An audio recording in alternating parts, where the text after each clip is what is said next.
حضرت علی رضی اللہ تعالیٰ عنہ سے روایت ہے، انہوں نے فرمایا ہم نبی اکرم صلی اللہ علیہ وسلم کے پاس بیٹھے ہوئے تھے، آپ کے ہاتھ میں ایک لکڑی تھی، آپ اس کے ساتھ زمین میں لکیریں لگانے لگے جیسے کوئی شخص گہری سوچ میں ہو تو کرتا ہے۔ پھر آپ نے سر اٹھایا اور فرمایا تم میں سے ہر شخص کا ٹھکانہ جنت یا جہنم میں لکھ دیا گیا ہے۔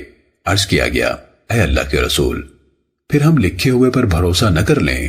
فرمایا نہیں، عمل کرو، یعنی لکھے ہوئے پر بھروسہ نہ کرو۔ ہر کسی کے لیے وہ کام آسان ہو جاتا ہے جس کے لیے وہ پیدا کیا گیا۔ پھر آپ صلی اللہ علیہ وسلم نے یہ آیات تلاوت فرمائی، فَأَمَّا مَنْ أَعْطَى وَاتَّقَى وَصَدَّقَ بِالْحُسْنَى فَسَنُيَسِّرُهُ لِلْيُسْرَى وَأَمَّا مَنْ بَخِلَ وَاسْتَغْنَى وَكَذَّبَ بِالْحُسْنَى فَسَنُيَسِّرُهُ لِلْعُسْرَى۔ جس نے اللہ کی راہ میں دیا اور اپنے رب سے ڈرا اور اچھی بات کی تصدیق کی تو ہم بھی اسے آسان راستے کی سہولت دیں گے، لیکن جس نے بخل کیا اور بے پرواہی کی اور اچھی بات کی تکذیب کی تو ہم بھی اس کو تنگی اور مشکل کے اسباب میسر کر دیں گے۔ سنن ابن ماجہ حدیث نمبر 78۔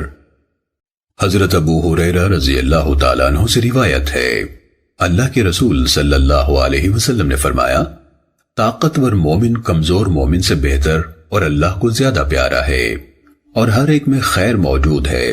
جو چیز تجھے فائدہ دیتی ہے اس میں رغبت کر اور اللہ سے مدد مانگ، عاجز نہ بن۔ اگر تجھے کوئی مصیبت آ جائے تو یوں نہ کہہ اگر میں اس طرح کرتا تو یوں نہ ہوتا، بلکہ یوں کہہ اللہ نے یہی مقدر کیا تھا اور اللہ نے جو چاہا کیا، کیونکہ لفظ لو یعنی اگر سے شیطان کا کام شروع ہو جاتا ہے۔ سنن ابن ماجہ حدیث نمبر 79۔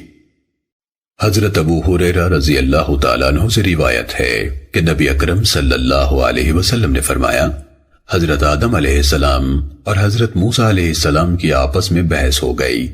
حضرت موسیٰ علیہ السلام نے فرمایا اے آدم، آپ ہمارے والد ہیں، آپ نے ہمیں محرومی کا شکار کر دیا اور گناہ کا ارتکاب کر کے ہمیں جنت سے نکلوا دیا۔